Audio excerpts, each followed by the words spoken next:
아멘. 오늘 우리를 향하신 하나님의 말씀입니다. 네, 반갑습니다. 한 주간 평안하셨습니까?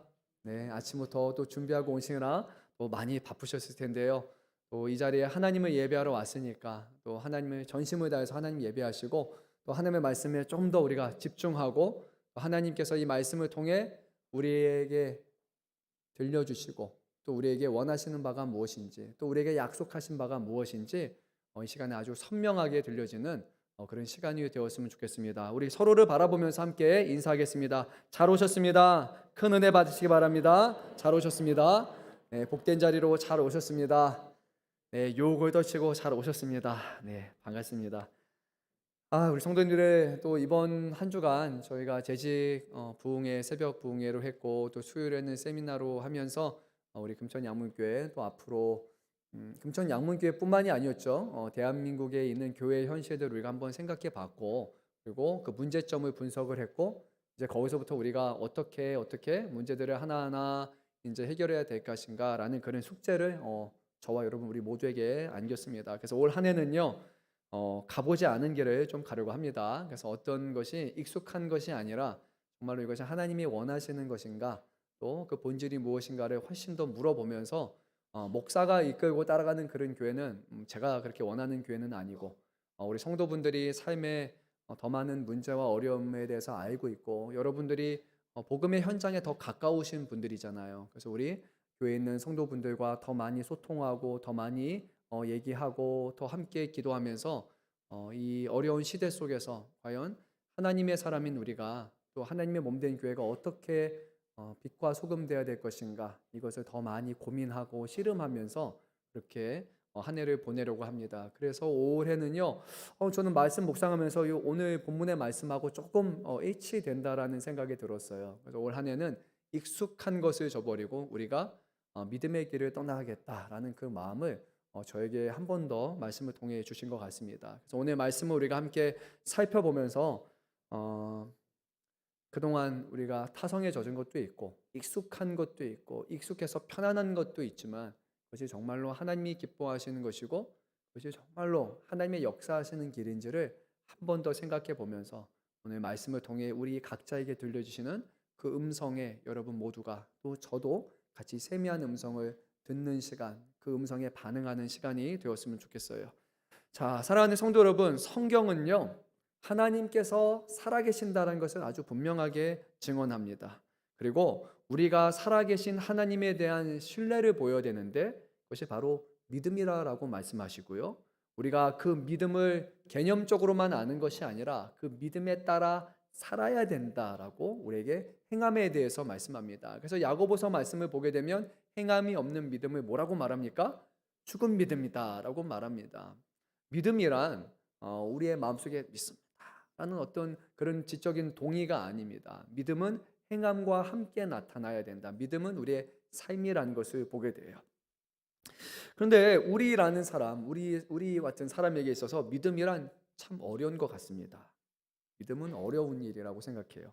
한번 이렇게 접근해 보면 좋을 것 같아요. 여러분 솔직하게 한번 손들 건 없지만 마음으로 딱 생각해 봤으면 좋겠어요. 내가 내 주변에 있는 사람들 중에 100% 믿고 신뢰할 사람이 몇 사람이 있을까? 여러분 한번 떠올려 보면 좋을 것 같아요. 뭐 80%, 90%가 아니요. 전적으로 믿고 신뢰할 수 있는 사람. 여러분 몇 분이나 있습니까? 이렇게 생각해 봐도 될 것 같아요. 이 사람은 내가 아무리 힘들고 어려운 일이 있다 할지라도 나를 함부로 평가하지 않고 끝까지 내 말을 다 들어주고 경청하고 이 어려움의 상황에서 나 몰라 하는 것이 아니라 이 어려움의 상황에 뭐 정도에 따른 차이는 있겠지만 끝까지 나를 도와줄 것이다. 그 자리에 항상 있을 것이다. 라고 생각하는 사람 아마 이런 사람이 조금 부합할 것 같아요. 또는 이런 사람 이것도 해당할 것 같아요. 나와 이 사람 사이에 오갔던 그동안의 모든 대화와 우리 안에 오갔던 모든 행동을 보게 되면 내가 이 사람의 말을 100% 신뢰했고 이 사람도 나를 100% 신뢰한다. 우리의 모든 오가는 행동은 다 진실됐고 그래서 서로가 서로를 완전하게 믿고 신뢰하는 사이다. 과연 몇 분이나 될까요? 몇 분이나 될까요? 참 어려운 것 같아요. 이런 믿음과 신뢰를 바탕으로 세워지는 관계가 저는 사람에게 있어서는 참으로 어렵다라고 생각이 듭니다. 부모와 자식 간에 과연 100% 서로를 신뢰할 수 있을까? 최근에 제가 누구한테 들은지 까먹었어요. 네, 치매는 아닌데 너무 많이 듣다 보니까 까먹은 것 같은데 한 분이 상당히 재산이 많은 분인 것 같아요. 그런데 그 재산을 자녀들에게 꽤 많이 나눠줬어요. 뭐 수십억 정도로 나눠줘서 그리고 이제 자신을 조금 더 챙겨주고 돌봐주기를 바랬는데 상속을 다 하고 나니까 이제는 뭐 하나도 도와주지 않는다라고 그래서 저도 보면서 아우 어떻게 그럴 수 있냐 사람이라고 생각했는데 또 한편으로는 사람이니까 그렇겠다라는 생각도 합니다. 부부 사이는 정말로 그럴까요? 100% 신뢰할 수 있는 관계일까요? 연인 사이라고 하면 그럴 수 있을까요? 형제와 자매의 사이가 정말로 서로에게 100% 진실되고 신뢰할 수 있는 사이가 될까요? 여러분, 어떻게 해요? 이 세상은 그렇습니까? 대한민국은 그렇습니까? 열심히 여러분 땀 흘리고 수하고 하고 일하면 그러면 이 나라가 나를 지켜줄 것이다라는 그런 확신이 여러분 있으십니까? 해외 어디 나가 있든지 어떤 위협이 있든지 내가 그동안 대한민국 국민으로서 열심히 살고 땀 흘리고 세금 내고 수고했으니까 내가 위험에 처하게 되면 대한민국에서 나를 끝까지 보호해주고 지켜줄 거다. 그런 확신이 있습니까? 또는 여러분의 직장은 어떻습니까? 내가 이 회사에 열심히 몸담았고 피땀 흘렸고 충성했으니까 이 회사가 나를 끝까지 보장해주고 지켜줄 것이라는 그런 확신, 그런 신뢰가 있습니까? 많은 사람들은 신뢰를 원합니다. 믿기를 바랍니다. 그런데 그 믿음이 믿음으로 돌아온 경우는 많지 않은 것 같습니다. 우리 사람들이 처음부터 믿음이 없는 사람은 아니라고 생각해요. 오히려 어린아이들을 보게 되면요. 너무 순수해요. 뭐만 있으면 엄마, 아빠고요. 최근에도 저희 딸애도 보니까 뭐가 집에 문제가 있거나 고장난 게 있으면은 무조건 저한테 와요. 그러고 나서 딱 아빠가 해결해 주고 나면 역시 아빠야. 역시 아빠야. 이런 얘기를 해요. 그럴 때면 좀 어깨가 올라가기도 하죠. 어릴 때는 그래요. 그런데 점점 자라다 보니까 서로 간의 믿음과 신뢰가 반복적으로 깨지는 경험을 하게 됩니다. 그러다 보니까 믿음이 믿음으로 돌아오지 않고 믿음이 상처로 돌아오게 되면 우리는 어떻게 합니까? 실망하게 되고 그 상처를 받고 싶지 않다 보니까 일종의 방어 기제로서 서로를 온전히 신뢰하지 못하고 적당한 거리를 두려고 하는 거예요. 이 정도면은 그래. 어차피 이 사람은 이 정도가 될 줄 알았어라는 거예요. 문제가 발생해도 서로를 신뢰하지 못하고 그리고 이 정도로 가는 게 오늘 우리의 시대인 것 같아요. 그런 의미에서 하나님께서 우리에게 믿음을 요구하신다. 이게 얼마나 어려운 일일까요? 하나님은 우리에게 믿음을 쉽다라고 말씀하지 않습니다. 믿음은 아주 어려운 것입니다. 누군가를 전적으로 신뢰하는 것은 어려운 것이고 하물며 옆에 있는 사람도 아니고 보이지 않는 하나님을 믿는다라는 것은 정말로 어려운 일이에요. 그래서 이 땅에 오신 하나님의 아들이신 예수님은요, 사람들에게 하나님 나라에 대해서 전파하시면서 유독 믿음을 강조하셨어요. 믿음을 요구하셨어요. 뿐만 아니라 믿음을 보이는 사람들을요, 대놓고 칭찬하셨어요. 그래, 너만큼 너처럼 대단한 믿음을 내가 도저히 본 적이 없다. 너무 놀랍게 여기셨어요. 하나님의 아들이신 예수님이 사람의 믿음을 보고 놀라셨어요. 그만큼 믿음은 어렵다는 거예요. 동시에 예수님은 믿음으로 보여야 되는 제자들이 믿음을 보이지 못했을 때 그들에게 믿음이 작다고 책망을 하시기도 했습니다. 왜 예수님은 우리에게 믿음을 요구하실까요? 하나님의 일은 믿음이 없이는 결코 이해할 수 없기 때문이에요. 여러분, 보세요. 2000년 전에 하나님의 아들이 이 땅에 오셔서 저와 여러분의 죄를 담당하시기 위해서 우리의 모든 죄값을 십자가에서 담당하셨다는 것을 납득하실 수 있으세요? 이거가 이해가 되시는 겁니까? 그건 이해 영역이 아닙니다. 그분과 나의 관계가 무엇이길래 그분이 나를 위해서 죽으셔야 됐고 내 죄가 뭐 그렇게 크길래 하나님의 아들이 죽기까지 해야 되는지 자체를 우리가 이해하라고 하면 납득하라고 하면 저는 우리에게 되지 않습니다. 뿐만이겠습니까? 죽은 자가 살아난다라는 것에 대해서 여러분 논리적으로 그것을 설명 가능하게 말씀하신 분이 있으세요? 어떻게 죽은 자가 살아납니까? 뿐만 아니라요. 예수님은요. 이 땅에 오셔서 수백 명의 사람들이 보이는 눈앞에서 하늘로 올라가셨대요. 여러분 이거를 어떻게 이해할 수 있습니까? 납득할 수 있습니까? 안 돼요. 이건 이해 영역이 아닙니다. 또 예수님 뭐라고 말씀하시냐면 마지막 때에 산자와 죽은 자를 심판하러 오실 것이다 라고 말씀하셨단 말이에요. 이거 경험해 보신 사람이 없잖아요. 어떻게 우리가 이것을 이해합니까? 우리가 이해하려고 한다면 무엇을 배우려면요, 기본적으로 토대가 되는 어떤 지식이 있어야 된단 말이에요. 지식 위에, 파편적인 지식 위에 더해지고 더해져서 우리가 그것을 이해하고 납득해야 되는데, 예수님이 하시는 말씀과 하나님의 애들은 기본이 되는 그 파편이 없어요. 그것이 우리의 이해 영역 바깥에 있기 때문입니다. 창세기 시작하면서 세상을 말씀으로 창조하신다. 여러분, 이게 어떻게 이해 영역입니까? 이거는 지식, 지혜 영역이 아니에요. 이 세상에 다시 오셔서 하나님 나라를 완성하실 것이다. 불가능한 겁니다. 그래서 하나님은요, 처음부터 말씀하셨어요. 믿습니다. 믿고 순종할 것을 말씀하신 거예요. 그것이 아니면 방법이 없기 때문이에요. 하나님께서 우리를 사랑하신다. 우리를 사랑하셔서 아들을 보내시고 죽으셨다라는 것도 여러분, 우리는 믿음으로 받아들이는 것이지, 우리가 맞아요 라고 우리가 그래요 내가 잘 이해가 됐어요 라고 하는 게 결코 아니에요. 그래서 믿음은 어려운 것이지만 하나님은 그 믿음을 갖고 살아가는 자에게 그 믿음이 삶 가운데 이루어지는 놀라운 은혜를 베풀어 주신다고 하는 거예요.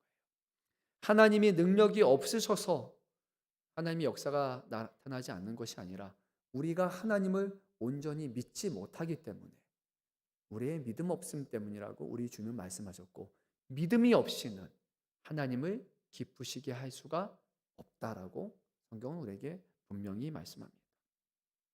근데 하나님은요, 감사하게도 우리에게 믿으라 믿으라고만 말씀하실 뿐만이 아니라 우리가 그 믿음에 이를 수 있는 동기부여를 하십니다.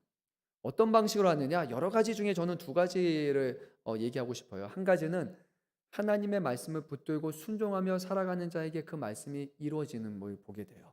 하나님을 의지하면서 기도하는 자에게 그 기도가 이루어지는 것을 보게 돼요. 이것은 다른 말로 하면 체험적으로 우리가 하나님 정말로 계신 것 같아요 라고 믿게 하는 거예요. 이거는 남들에게 보여줄 수 없어요. 근데 나의 체험, 나의 삶을 통해 분명해요. 하나님이 계시고 하나님이 역사하신다는 거예요. 또 한 가지는요, 하나님은 우리에게 약속을 주십니다. 그래서 성경뿐만이 아니라 우리가 즐겨 부리는 찬송가를 보게 되면요, 약속에 관한 말이 참 많습니다. 이런 찬양 여러분 아실 겁니다. 주님 약속하신 말씀 위에서 영원토록 주를 찬송하리라. 소리 높여 주께 영광 돌리며. 그 다음에 뭐죠? 약속 믿고 굳게 서리라. 맞죠? 약속 믿고 굳게 서리라. 그렇죠? 굳게 서리. 영원하신 말씀 위에 굳게 서리. 굳게 서리. 주 말씀 위에 굳게 서리라. 하나님의 말씀, 하나님의 약속, 그것을 위에 서는 것이다. 우리는 그렇게 믿어야 된다고 말하는데요. 이 찬송가의 고백은 우리가 알다시피 하나님을 믿고 살아갔던 사람들의 간증적인 찬양이 많습니다. 특히 우리가 부르는 이 찬송가는요, 그래요. 그냥 하나님 말씀이니까라고 선포하는 것이 아니라 그 말씀을 붙들고 살아갔던 사람들의 실제적인 믿음과 간증이에요. 그래서 이것이 나의 간증이요, 이것이 나의 찬송이세라는 그런 찬양을 보며 알듯이 정말로 고난과 괴로움 가운데서도 말씀 붙들고 살아가는 사람들이 그런 진정한 고백과 간증이 이 안에 담겨 있는 겁니다. 성경은 바로 하나님의 약속에 대해서 말씀하고 있고, 그리고 그 약속이 어떻게 시작이 되었고 어떻게 진행이 되었고 어떻게 이루어지게 되었는지를 우리에게 끊임없이 말씀해요. 성경은 약속이에요.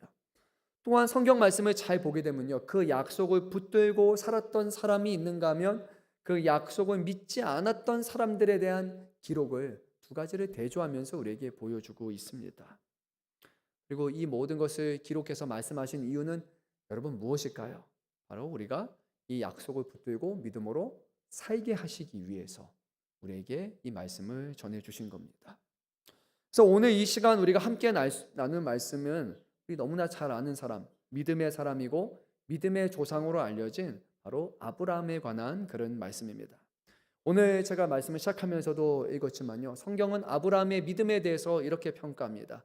믿음으로 아브라함은 부르심을 받았을 때 순종하여 장래 유업으로 받을 땅에 나아갈새 갈 바를 알지 못하고 나아갔다라고요. 어디로 가야 되는지 모르는데 그는 순종했고 그것이 바로 믿음이었다고 얘기합니다. 또한 믿음으로 그가 이방 땅에 있는 것 같이 약속의 땅에 거류하여 동일한 약속의 유업으로 함께 받은 이삭 및 야곱과 더불어 장막에 거하였으니 이는 그가 하나님이 계획하시고 지으실 터가 있는 성을 바랐습니다. 가나안 땅에 와서 이곳에서 아브람과 그의 자손들이 계속해서 이곳에 머물러서 거기서 민족을 이루었는데 자리가 있어서가 아니었어요. 성이 있어서도 아니었습니다. 하나님께서 부르셨으니까 이곳에서 그들로 하여금 큰 민족을 이루게 할 것이다라는 그 약속 하나 바라보고 믿음으로 자리를 지켰다라고 성경은 우리에게 말씀해요. 그것을 믿음이다라고 합니다. 오늘 우리가 함께 나눌 때 본문의 말씀을 통해서 들려주시는 하나님의 음성은 무엇이냐면요. 하나님을 신뢰했던 아브라함의 모습에서 먼저 시작을 할 것이에요.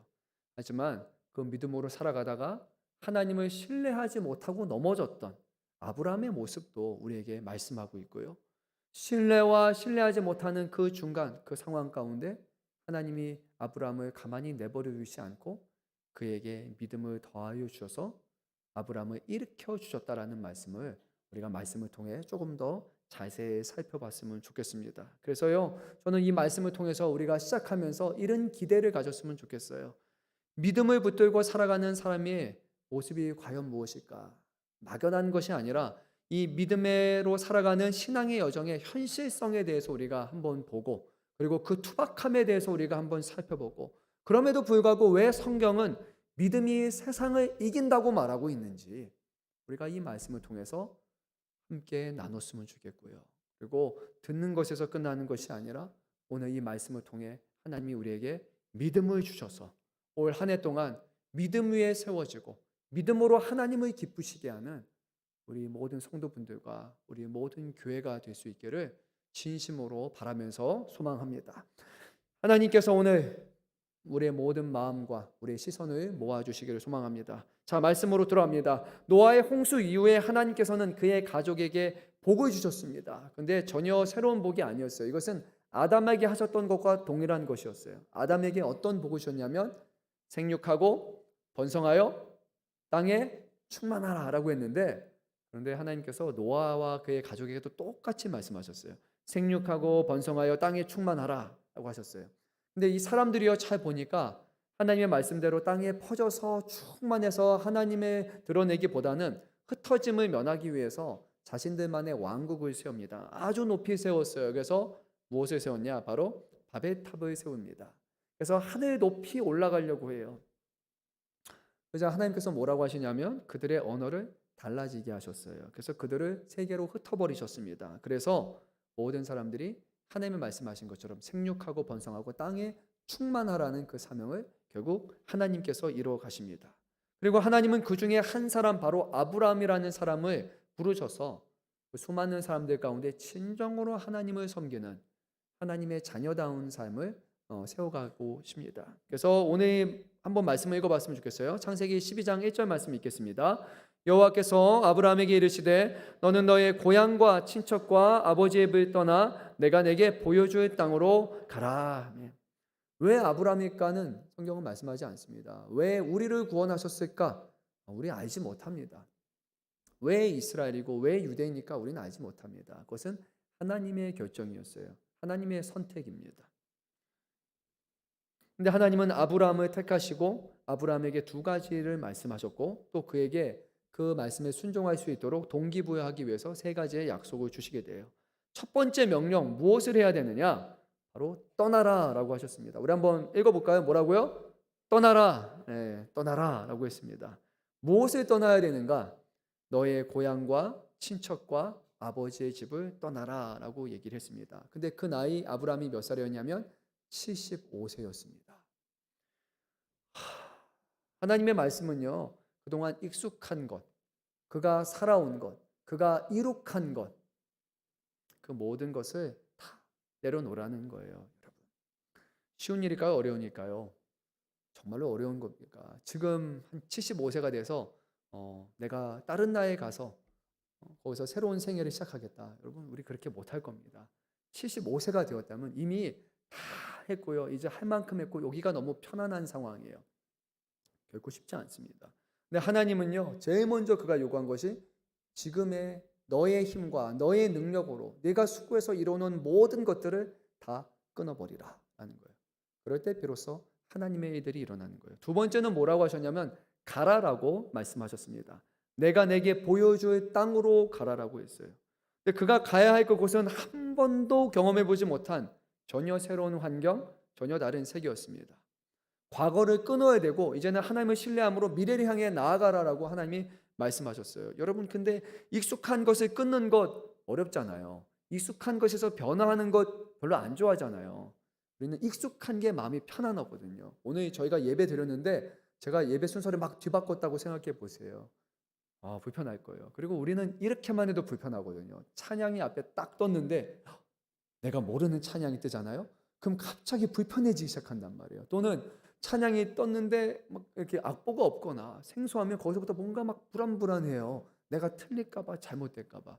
익숙한 것이 주는 우리에게 평안함이 어마어마하게 크단 말이에요. 그런데 하나님은 익숙한 것을 완전히 끊어버려라 해요. 이거는 정말로 어려운 일입니다. 근데 거기에 더해서 한 번도 경험해보지 못한 미래로 적극적으로 나아가려는 것은 이거는 어려운 일일 뿐만이 아니라 이제는 두려운 일이에요. 두 가지를 말씀하셨어요. 어려운 것과 두려운 것을 다 하라고 하셨습니다. 끊어야 한다. 끊는 것에서는 그쳐서는 안 되고 앞을 향해 나아가야 된다. 앞만 향해 나아갈 것이 아니라 끊어야지 비로소 나아갈 수 있다. 돌아올 곳이 없어야지 이제 내가 앞을 향해 갈 수 있으니까 끊을 것과 나아갈 것 두 가지를 하나님은 분명하게 말씀하셨어요. 하나님을 의지하며 살아간다는 것은요, 이런 것입니다.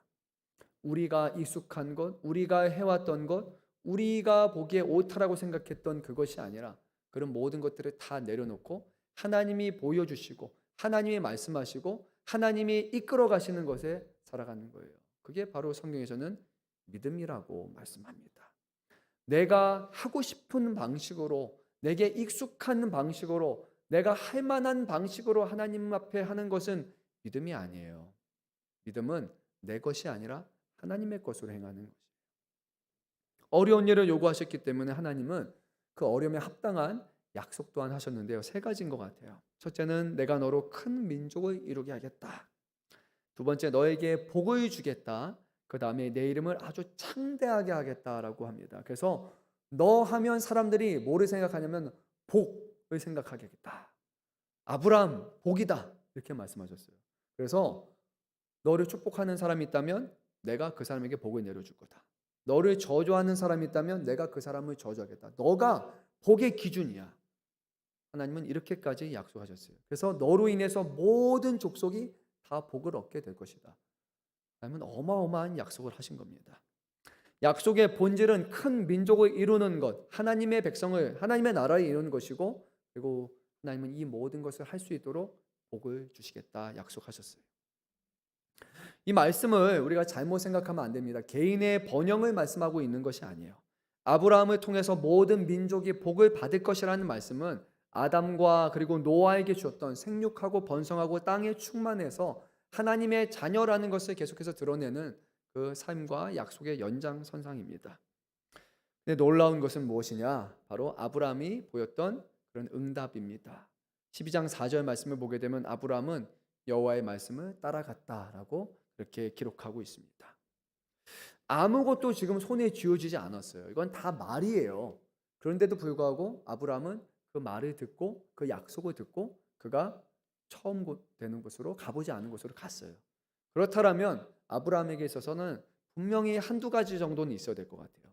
저는 이것은 분명히 있었던 것 같아요. 아브라함은 자기가 들은 음성이 잠꼬대가 아니라 자기에게 말씀하신 하나님이 살아계신다라는 확신이 분명히 있을 거예요.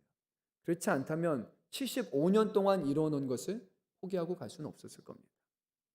자기가 만난 하나님에 대한 확신이 있었기 때문에 익숙한 것을 떠나서 새로운 미래로 향해서 나아갈 수 있어요. 그뿐만이 아니죠. 하나님께서 하셨던 그 약속이라는 것이 그에게 정말로 복이라고 느껴졌기 때문에 하나님의 말씀을 따를 수 있었던 거예요. 그동안 했던 모든 것을 다 버려도 될 만큼, 다 떠나도 될 만큼 내가 앞으로 이 일에 했을 때, 이것에 순종했을 때 받을 가치가 훨씬 크니까 그러니까 75년을 버릴 수 있었던 거예요. 75년 이후에 그가 몇 년을 더 살지 누가 알겠습니까? 하지만 아브라함은 그 모든 것의 가치보다 하나님의 약속이 더 크다라는 것을 분명히 믿었기 때문에 그는 갈 수 있었습니다. 사랑하는 성도 여러분, 한번 여러분에게 묻겠습니다. 하나님의 살아계심에 대한 확신이 있으십니까? 하나님이 정말로 살아계시는 하나님이시라는 것을 여러분 확신하고 계십니까? 그리고요, 하나님께서 저희에게 약속하신 것이 이 세상의 어떤 것과 비교할 수 없는 가장 귀한 것이람을 여러분 정말로 믿고 계십니까?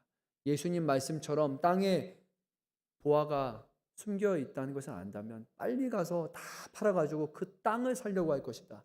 그래야 그 안에는 보화를 누릴 수 있기 때문이다. 천국에 대해서 예수님은 이렇게 말씀하셨어요. 그거 너가 얼마나 값진 것인지 안다면 지금까지 네가 이뤄놓은 것은 아무것도 아니야. 즉각 처분해서 저거 사고 싶을 정도로 천국은 귀한 것이야. 그만큼 가치 있는 것이야 라고 예수님 말씀하셨는데 여러분 정말로 그렇게 생각하십니까? 하나님을 믿고 살아가는 것이 그만큼 값진 것이라고 생각합니까? 이 두 가지가 없다면요 여러분 안타깝지만 우리의 믿음을 점검해 봐야 돼요.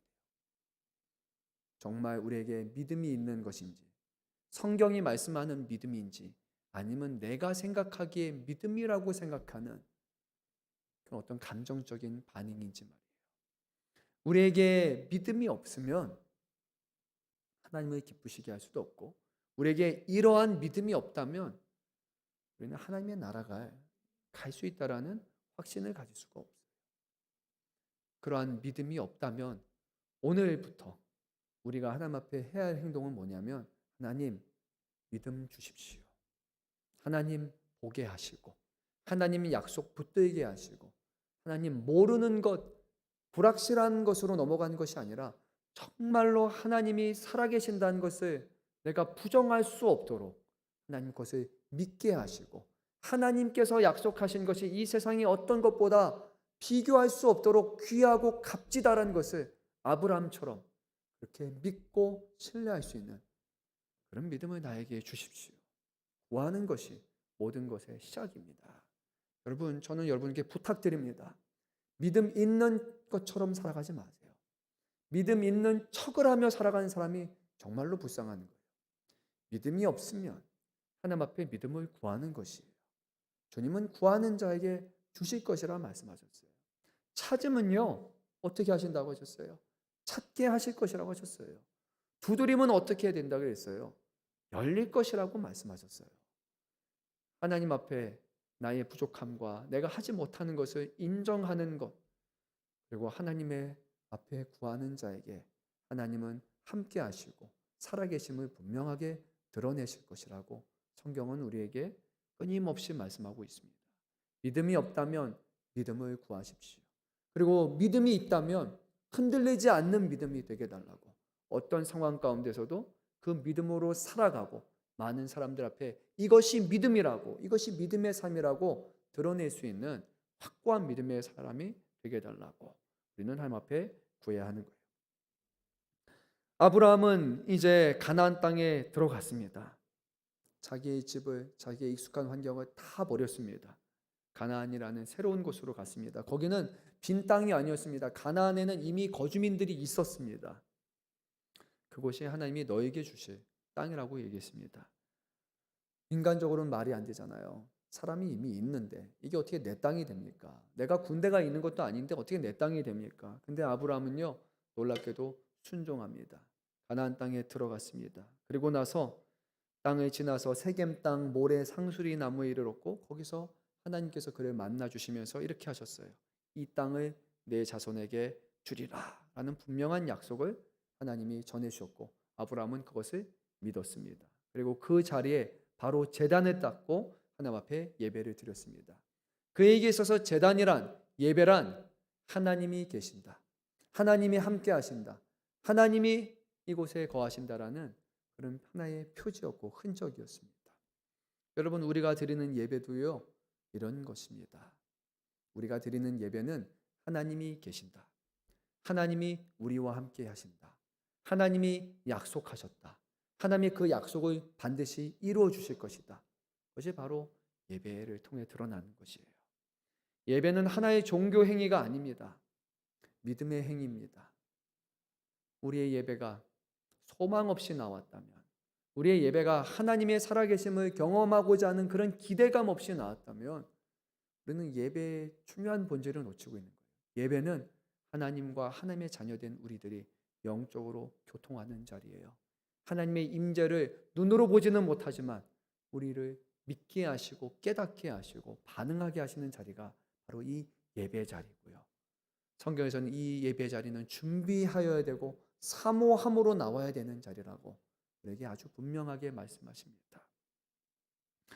아브라함이 제단을 쌓았고 그곳에 하나님의 약속에 대한 증표로 삼았고, 아브라함은 거기에서 멈춘 것이 아니라 이상한 행동을 합니다. 동쪽으로 옮겨서 장막을 쳤고요. 거기서 또 제단을 쌓고 여호와의 이름을 부르면서 외쳤고요. 그리고 나서 점점 남쪽으로 막 이동을 합니다. 분명히 여기가 땅이다고 말씀하셨는데 아브라함은 거기에 있지 않고 자꾸 돌아다녀요. 여러분, 이게 의미한 게 뭔지 잘 알아야 됩니다. 아브라함은요, 북에서부터 남쪽으로 중앙 산악지대의 분수령의 도로를 따서 계속해서 걷고 있는 거예요. 그러니까 이거를 우리가 성경적으로 익숙한 표현을 하자면 땅 밟기 하고 있는 거예요. 하나님이 나에게 보여주신 땅이 어디입니까? 라고 거기를 북쪽으로부터 하나하나 밟아가고 있는 거예요. 여기입니까? 여기입니까? 여기까지가 하나님이 보여주신 땅입니까? 하나님이 약속하신 땅이 이만큼이나 됩니까? 라고 그가 직접 밟고 있는 거예요. 그것을 눈으로 보고 있는 거예요. 그러니까 이 아브라함의 짤막한 행위는 하나님께서 약속하신 땅을 지금 순례하고 있는 그런 행위예요. 너무나 놀랍지 않습니까? 아브라함은 그 정도의 믿음이 있었어요. 지금 이 땅이 하나님이 주실 것이다라는 땅 확신이 있었어요. 열심히 그가 돌고 돌고 돌았습니다. 아직 주어지지 않았지만 아브라함은 하나님의 약속을 붙들며 땅을 밟았고, 이것이 바로 하나님 앞에 보인 그의 믿음의 행위였습니다. 믿음이란 완벽한 이해에서 오는 것이 아닙니다. 믿음이란 하나님의 음성에 귀를 기울이고 그 말씀을 붙들고 한 발짝 한 발짝 걸어 나가는 것이 바로 믿음입니다. 약속이 주어졌지만 그 약속을 따라 움직이는 것은 누구의 선택입니까, 여러분? 아브라함입니까? 하나님입니까? 거기서는 정확하게 말하면 아브라함이죠. 그렇죠? 내가 끝까지 안 가겠다면 안 가는 거잖아요. 물론 하나님이 억지로 밀 수는 있지만 그 선택을 하는 것은 먼저 아브라함이에요. 근데 아브라함은 하나님을 따를 것을 선택을 합니다. 하나님은 선악과를 먹지 말라고 하셨지만 선악과를 먹느냐 마느냐는 누가 선택을 했습니까? 아담과 하와의 선택이었어요. 하나님은 대홍수에 대해서 노아에게 말씀하셨지만 방주를 준비하는 것은 누가 선택한 것입니까? 노아가 한 것입니다. 하나님의 아래서 다 해주시는 것이 아니라 하나님은 우리에게 말씀하시고 우리가 그 말씀에 순종하고 있는지를 보시고 그것을 믿음이다라고 우리에게 분명하게 말씀하시는 거예요. 그리고 놀랍게도 하나님은 한 발짝 내딛는 그곳에 홍해가 갈라지게 하시고 한 발짝 내딛는 그곳에 요단강이 멈추게 하시고 하나님 말씀 의지해서 여리고 조용히 돌다가 마지막에 소리만 질렀는데 놀랍게도 그 어마어마한 성이 무너져 버리는 말도 안 되는 일이 하나님께서 일하시는 방법이에요. 하나님은 우리에게 요구하시는 것은 직접 선악과를 만들어내라가 아니라 하나님의 말씀에 순종해라. 그 하나뿐입니다. 그리고 신뢰하는 자에게 복을 주십니다. 근데 오늘 말씀을 보면 하나님께서 아브라함에게 약속을 주셨지만 현실은요 좀 달랐어요. 현실은 항상 어렵습니다. 우리 한번 말씀 읽어볼게요. 10절 말씀입니다. 그 땅에 기근이 들었으므로 아브라함이 애굽에 거류하려고 그리로 내려갔으니 이는 그 땅에 기근이 심하였음이라. 아멘. 뭐가 발생했다고요? 기근이 어때요? 조금입니까? 아니면 많습니까? 뭐라고 하죠? 기근이 심했다. 그렇죠? 심했다라는 건 이렇게 생각하면 돼요. 굶어 죽게 생겼다라고 하면 되는 거예요. 이제 먹을 게 없는 거예요. 기근이 심하니까 여기는 작물도 없고 진짜 와 이러다가 죽겠다예요. 그게 심하다라는 겁니다. 하나님께서는 분명히 말씀하셨잖아요. 야, 이 땅 주고 큰 민족을 이루게 하겠다. 그러니까 지금 아브라함에게 보여주는 현실은요. 하나님의 약속과 달라 보인단 말이에요. 전혀 반하는 상황들이 펼쳐졌어요. 그리고 이 순간이 바로 성경에서 종종 등장하는 그 시간이에요. 하나님께서 믿음을 시험하시는 바로 그 시간입니다. 우리의 삶의 고통과 고난, 어려움, 두려움이라는 것 하나님은 잘 아시기 때문에 그 상황을 들어서 우리의 믿음을 시험하세요. 시험하시는 목적은 분명해요. 떨어지게 하기 위함이 아니에요. 하나님은 항상 우리가 시험을 통과하기를 원하시고 그 시험을 겪으면서 시험을 통해서 배우고 더 하나님 향한 믿음을 키워가기를 원했어요. 욥의 시험을 생각해 보면 우리 잘 알 거예요. 하나님의 주고자 한 것은 더 큰 믿음이었고 은혜였어요. 그래서 한 유명한 종교학자죠. 이렇게 얘기합니다. 고통은 변장된 축복이다 라고 그렇게 표현을 합니다. 우리는 고통을 보면 저주라고 생각을 하지만 그것이 아니에요. 또는 위장된 축복이다. 감춰있는 축복이에요. 실제로는 그것을 통해서 믿음을 더욱더 굳건하게 하시고 하나님의 살아계심을 경험하게 하는 자리가 바로 고통이에요. 물론 우리에게 축복이라는 좋은 상황에서도 우리는 하나님 앞에 감사할 수 있어요. 하지만 그 상황은 오래 가지 못합니다. 고난이라는 순간, 괴로움이라는 순간, 감당하기 힘들어 보이는 그 순간이 하나님이 우리의 믿음을 시험하시고 우리의 믿음을 더욱더 강하게 하는 시간임을 우리는 보게 돼요. 근데 오늘 말씀을 보게 되면 안타깝게도 믿음의 사람인 아브라함이 시험에서 떨어집니다. 하나님이 약속하신 땅을 그가 포기해 버렸어요. 그래서 현실을 쫓아서 어디로 갔느냐? 남쪽에 있는 큰 나라 바로 이집트, 애굽으로 그가 갑니다. 거기에서 거류하기 위해 갔다라고 성경은 말씀해요. 이집트에 가면 먹을 것이 많을 것이다. 거기는 좋은 것이다. 거기서 좀 잘 쉬며 살면 될 것 같다. 어쩌면 하나님이 진짜 원하는 땅이 이 땅이 아닐까라고 자기가 결정하고 애굽으로 가게 됩니다. 이집트로 갑니다. 근데 하나님의 말씀을 한 번 저버린 아브라함에게 또 다시 문제가 발생하게 됩니다. 이것이 좋은 선택이라고, 이것이 성공하는 것이라고, 현 상황에서 최선이라고 그가 결정을 내렸지만 그에게는 더 어려운 문제가 있었습니다. 애굽에 이제 가까이 이르렀을 때 아브라함은 애굽 사람이 아니에요. 저기서 이방이 객이 한 나라의 지금 국경을 넘으려고 하는 거예요. 거기서 그냥 받아주지 않을 겁니다. 그리고 지금 보니까 아브라함의 아내는 너무 이뻤나 봐요. 미인이었나 봐요. 그래서 아브라함이 이 아내를 보면서 덜컥 겁을 먹은 거예요. 당신이 너무 이뻐서 사람들이 당신을 갖기 위해서 나를 죽일 거다. 나를 죽여서 빼앗을 거다. 그러니까 당신을 내 아내라고 하지 말고 차라리 내 누이라고 하게 되면은 사람들이 그래 이제는 내 환심을 얻으려고 할 것이고 그리고 누이를 대접하기 위해서 자기도 대접하고 자기의 생명을 보존해 줄 것이다 라고 합니다. 실제로 아브라함의 생각처럼 나중에 가니까 아내를 얻기 위해서 많은 것을 그에게 주었다고 성경은 말씀합니다. 아브라함이 몰라서 하는 것이 아니었어요. 그 당시의 상황이 이랬습니다. 강자존의 그런 상황이잖아요. 강한 사람들이 모든 것을 가로챌 수 있고 한 나라의 왕이라고 부를 수 있는 애굽의 바로 페로 같은 경우는 자기가 원하는 아내를 취하기 위해서 이방인 객 한 명 정도야 그냥 죽일 수 있단 말이에요. 아브라함은 그것을 알았고 그리고 이렇게 선택하는 것이 지혜로운 것이라고 그렇게 선택을 했습니다. 그리고 나서 결국에는 아브라함은 자신의 목숨을 보존하기 위해 아내를 누이라고 거짓말하도록 강요하게 됩니다. 여러분 우리 한번 16절 말씀 읽어보면 좋겠습니다. 이에 바로가 그로 말미암아 아브라함을 후대함으로 아브라함이 양과 소와 노비와 암수 나귀와 낙타를 얻었더라. 아멘. 그러고 나서 결과가 어땠습니까? 잘 됐습니까? 잘 안 됐습니까? 처음에는 잘 됐어요. 속였고 잘 됐습니다. 아내를 보내줬더니 어마어마한 것을 얻었어요. 왕이 좋아가지고 막 주고 후대해줬어요. 그래. 그 가족이니까 막 좋습니다. 여러분 하나님 말씀 어기고 산다고 해서 갑자기 번개가 떨어지거나 사업이 쫄딱 망하지 않아요. 하나님 말씀 어기고 내가 원하는 거 살아가도요 잘 되는 경우 많습니다. 그래서 내가 원하는 것을 거머쥐는 경우가 상당히 많아요. 그렇지 않다면 왜 세상에 수많은 사람들이 하나님 안 믿고도 잘 살겠습니까? 하나님 안 믿어도요 자기 원하는 것 이루며 살아가는 것 잘 됩니다. 목사가 이런 말 하니까 시험 들지 마세요. 근데요 그래요. 하나님 안 믿고 잘 사는 사람 너무 많고요. 세상에 부유한 사람들 대부분 보세요. 하나님 믿는 사람입니까? 안 믿는 사람입니까? 안 믿는 사람이 훨씬 더 많아요. 하나님 믿는 사람 중에서 진짜 부자잖아요. 그러면 우리가 그분 누구야? 그분 어느 교회 다녀? 막 찾아야 돼요. 그렇게 살기가 정말로 어렵거든요. 하나님 안 믿고 잘 살 수 있어요. 근데 문제는 보시면 좋을 것 같아요. 그가 그곳에서 부유함을 누릴 수도 있을 거예요. 하지만 하나님이 주었던 약속하고 그것은 달라요. 하나님은 먹고 살게 하겠다. 근데 아브라함은요, 이곳에 오기 전에도 이미 먹고 살 수 있었어요. 예전에 본토 친척 아비집을 떠나기 전에 이미 이렇게 살던 사람이었어요. 여기서 고생하고 또 다시 그것을 얻는 것은 복이 아니에요. 오히려 아브라함은 지금 아주 중요한 것을 놓치고 있어요. 자신의 목숨을 부지하기 위해서 그가 뭐를 했느냐?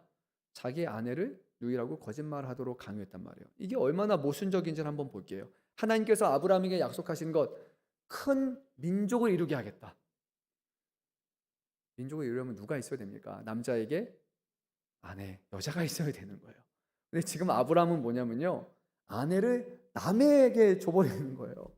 내 아내를 남의 남자에게 넘겨주는 거예요. 이 말은 뭐냐면요, 약속을 받은 자가 약속을 믿지 않다는 거예요. 하나님, 이 사람을 통해서 큰 민족, 에이, 땅도요, 에이. 아브라함은 처음에 믿음 보였지만 두 가지를 다 어겼어요. 민족과 땅이라는 것을 다 포기하고 말았어요. 이게 바로 믿음에 살아가는 사람들에게 처할 수 있는 현실이라는 거예요. 그러니까요, 여러분, 약속을 받은 자도요, 믿음이 있는 사람도요, 두려움 앞에서, 현실 앞에서 약해질 수 있을까요, 없을까요? 있습니다. 자주 그러셨잖아요, 우리. 약속을 받은 자도요, 현실의 어려움 앞에 자주 흔들릴 수 있는 거예요. 이것이 우리의 모습이에요. 믿음이 있는 것처럼 말하지만, 믿음으로 세상을 이긴다고 말하지만, 갑자기 막 말씀 듣다가 마음이 뜨거워져 가지고 할 수 있습니다 라고 했지만 변화가 안 나타날 때 아닌가 보다, 아니었나 보다, 잘못 들었나 보다, 그리고 믿음 없는 정도가 아니라 마이너스로 갈 때도 많습니다.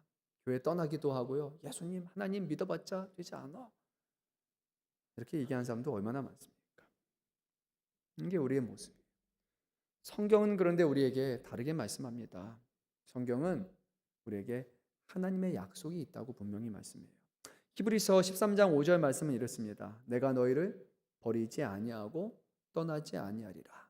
근데 이 말씀은 원래 히브리서의 말씀이 아니라 여호수아 말씀으로 기억되는데, 거기에 주었던 말씀을 다시 히브리서 신약 시대에 가지고 와가지고 하나님의 몸된 교회인 성도들에게 하나님께서 하나님이 너희를 버리지 않고 떠나지 않으실 것이라는 약속을 주셨는데 너희 왜 이거 믿지 못하고 왜 하나님을 의심하고 있어? 라고 말하고 있는 거예요. 그래서 성경은 우리의 현실을 너무나 잘 알고 있어요. 현실의 어려움이 닥치면 두려워하고 우리는 약속을 잊어버려요. 그런데 안타까운 것은 하나님의 뜻을 저버리면서까지 이렇게 가면 더 좋은 선택을 했다고 생각했는데 불순종의 끝에 행복이 기다리고 있지 않다라는 거예요. 눈앞에 보이는 이득을 위해서 선악과를 취했던 아담과 같이 당장 눈에는 너무나 달고 달아 보이고 이것이 현명한 선택이고 이렇게 하면 잘 될 것 같지만 그 결과는 하나님의 보호하심과 하나님의 약속에서 끊어짐이라는 것을 성경은 우리에게 경고하고 있습니다. 예수 잘 믿고 살아간다가 그 사람이 예수 안 믿어서도 천국 갈 수 있다면 여러분 예수 안 믿어도 될 거예요. 예수 안 믿고도 똑같은 약속이 있다면 왜 예수님 믿겠습니까? 예수님 안 믿고도 죄에 대한 심판이 없고, 예수님 안 믿고도 영원한 하나님의 나라에 살아갈 수 있고, 예수님 안 믿고도 영원한 형벌과 괴로움이 우리에게 기다리지 않는다고 이렇게 말한다면 우리는 예수님을 믿을 이유가 없을 거예요. 근데 성경은 그렇다고 말해요. 예수님을 믿지 않고서는 하나님께로 나아갈 수 없다고 합니다. 예수님이 아니고는 아버지께로 나아갈 자가 없다고 합니다. 예수 믿지 않고는 구원과 영생과 천국이 불가능하다고 우리에게 분명히 말씀해요. 그래서 우리는 그 약속을 붙들고 믿음으로 살아가는 거예요. 여기서 이제 중요한 반전이 하나 일어나는데 우리 17절 말씀 한번 읽도록 하겠습니다. 여호와께서 아브라함의 아내 사라의 일로 바로와 그의 집에 큰 재앙을 내리신지라. 아멘. 여러분 놀라운 일이 하나 일어났어요. 아브라함이 자신의 아내를 애굽의 페로에게 넘겼어요. 그리고 나서 그에게 약속하셨던 모든 것들이 다 깨어질 위기에 놓였어요. 그런데 어떤 일이 일어났냐? 하나님께서 갑자기 바로에게 나타나셔가지고 재앙을 내리셨어요. 잘못은 누가 했어요? 아브라함. 그런데 책망은 누가 받았어요? 바로. 이게 뭐예요? 하나님 어떻게 정의로운 하나님이 이렇게 하십니까? 좀 이해가 안 되죠. 물론 앞에서 이렇게 말했어요. 너를 저주하는 자는 저주를 받을 것이다 라고 분명히 하나님 말씀하셨어요. 근데 알다시피 아브람과 바로의 관계는 동등한 관계에서 이루어지는 계약이 아니었어요. 협박, 이렇게 하지 않으면 죽을 위기에 처할 수 있다라는 그 두려움에서 오는 일방적인 관계에서 아브라함이 거짓말을 한 것. 그러니까 하나님은 성경 말씀에서 말한 것처럼 약한 자, 연약한 자를 돌보시는 하나님인 것처럼, 그래서 아브라함의 편에 서셨고 그에게 하셨던 말씀처럼 축복의 통로가 되는 일을 이루어 주시는 거예요. 아브라함이니까, 하나님의 사람이니까 하나님의 무조건 하나님의 사람 편에 서시겠다, 여러분 그런 거 없습니다. 하나님의 사람이 잘못을 했는데 하나님은 그 편에만 서고 억울한 사람들에게 야, 네가 내 사람, 나 믿는 사람에게 괴롭게 했으니까 내가 무조건 너를 그렇게 심판할 거야. 하나님은 그런 분이 아니세요. 공의와 정의로 다스리는 하나님이세요. 아브라함의 상황은 그것이 아니었어요. 여기서 우리에게 말씀하시는 중요한 것은 모든 약속이 깨어질 위기에 놓였지만 하나님은 여전히 당신의 신실하심을 보이셨고, 사람의 깊은 실패의 자리에 있을 때 하나님은 외면하지 아니하시고 적극적으로 개입하시고 일하셨다는 것을 우리에게 전해주는 거예요. 아브라함이 거짓말했을 때 하나님은 침묵하지 않으셨고, 아브라함이 약속을 의심했을 때 하나님은 포기하지 않으셨고, 하나님은 바로에게 재앙을 내려 아브라함과 사라를 보호하셔서 하나님의 뜻을 계속해서 이뤄 나가신다. 사랑하는 성도 여러분, 말씀을 보면서 저에게 주시는 생각이 몇 가지가 있었어요. 하나님의 약속은요, 우리의 약함을 초월한다는 거예요. 하나님은요, 우리가 약해서 넘어지고 실패한다고 해서 너는 안 돼, 너는 어차피 실패할 사람이야, 너는 패급이야 라고 이렇게 우리를 처분하지 않는다는 거예요. 하나님은요, 믿음을 보였던 사람에게, 그 믿음을 보이고 나왔던 사람에게 넘어진 자를 끝까지 일으키시고 적극적으로 세우시고 일하시는 하나님이라는 거예요. 그래서 우리에게 요구하시는 것은 땅을 우리의 힘으로 차지하는 것이 아니라 하나님의 약속을 붙들고 나아가는 것이라고 우리는 기억해야 돼요. 실패가 끝이 아니라고 성경은 말하지만 우리의 삶은 솔직히 그렇지 않은 것 같아요. 한국 사회는 실패를 용납하지 않습니다. 너무 잘하다가 과거에 한 번의 이력일 수도 있고, 한 번 넘어지게 되면 그 사람은 다시 거기에 올라가지 못해요. 저는 한국의 그런 것을 보면 너무 안타까워요. 제가 어렸을 때 자라난 곳, 저는 중학교 2학년 때부터 이제 외국에 갔으니까, 그리고 나중에 미국에 갔는데 미국 쪽에서는 거기는 기독교 문화권이잖아요. 그래서 많이 달라요. 미국 사람들이 정말로 좋아하는 건 뭐냐면 실패했는데 어떻게 극복했는가. 미국 사람들이 제일 좋아하는 거예요. 그래서 미국은 대학교 들어갈 때 입학사정관제니까 거기다 에세이를 써야 되는데 에세이가 많이 쓰면 안 돼요. 딱 A4 용지 하나 정도에 자신의 인생을 다 담아야 된단 말이에요. 저도 그 한 페이지 쓰기 위해서 6개월 동안 영어 선생님하고 계속해서 하면서 썼어요. 근데 거기에 담겨 있었던 게 뭐냐면 저의 가장 큰 어려움, 깊은 좌절, 그리고 거기서 어떻게 성공하게 되는지, 어떻게 극복하게 되는지, 미국 사람들이 제일 좋아하는 그런 스토리거든요. 오늘 우리 한국 사회는 안타깝지만 한 번의 실패를 거기서 인정하지 않아요. 그것이 끝이라고 말해요. 근데 하나님은요, 오늘 그렇게 말씀하지 않습니다. 아브라함은 한 번 실패가 아니라 계속 실패합니다. 계속 넘어집니다. 근데 하나님은 계속 그를 붙들어 주시는데 변화가 일어납니다. 그의 믿음이 점차 더 커지게 돼요.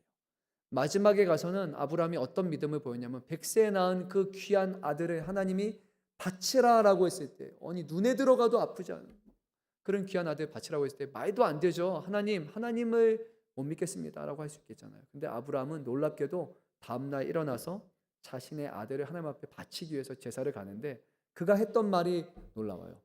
자신이 같이 따라가던 옆에 있던 종들에게 우리가 다시 돌아올 것이다. 아브라함은 하나님께서 이삭을 달라고 얘기했지만 이삭을 죽이지 않을 거라는 걸 너무나 잘 알고 있었어요. 우리는 멀쩡하게 돌아올 거야. 이 정도의 믿음을 가졌어요. 처음부터 된 것이 아닙니다. 하나님 앞에 한 걸음 한 걸음 나아갈 때 하나님이 그 믿음을 자라나게 하시고 실패를 통해서 또 다시 일어나는 과정을 통해서 하나님을 향한 믿음이 점점 커지게 하는 거예요. 사랑하는 성도 여러분, 묻습니다. 여러분 중에 지금 현실의 어려움 때문에 하나님의 약속을 의심하고 계신 분 혹시 계십니까? 여러분의 삶이 너무 어려워서 하나님 도저히 믿지 못하겠다고, 하나님의 약속을 바라보지 못하고 지금 너무 어렵다고 하시는 분이 있습니까? 또는 여러분 중에 하나님의 말씀에 순종하지 못한 것 때문에 계속 마음이 걸려서 마음이 낙심이 되어서 막 그런 마음으로 사는 분이 있습니까? 그럼 오늘 아브라함의 이야기를 기억하시기 바랍니다. 아브라함도 실패했습니다. 아브라함도 두려워했습니다. 그런데 하나님이 아브라함을 버리지 않으셨습니다. 오히려 아브라함의 믿음을 굳건하게 하셔서 그를 통해 모든 민족의 축복을 이루셨습니다. 그 하나님이 저와 여러분을 사랑하셔서 이 땅에 아들을 보내신 하나님이십니다. 그렇다면 그 하나님은 저와 여러분을 끝까지 사랑하시고 끝까지 인도하시는 하나님이심을 우리에게 말씀하고 계십니다. 저와 여러분의 약함 속에서도 하나님은 여전히 우리를 붙들고 계시고, 저와 여러분의 수많은 실패 속에서도 하나님은 일하시고 회복시키십니다. 그래서 우리는 하나님 앞에 담대하게, 세상 앞에 이렇게 말해야 될 거예요. 로마서 8장 31절인데요.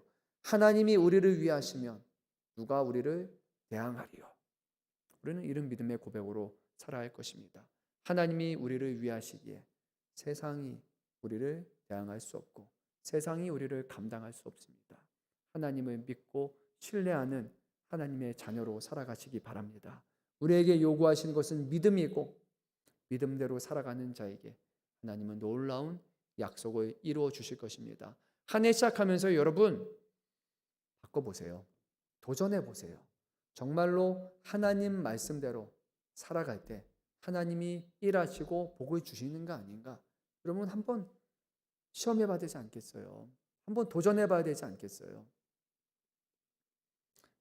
하나님이 살아계신지 않는지, 하나님이 복을 주시는지 아닌지, 그렇게 하나님을 믿고 살아갈 수 없어요.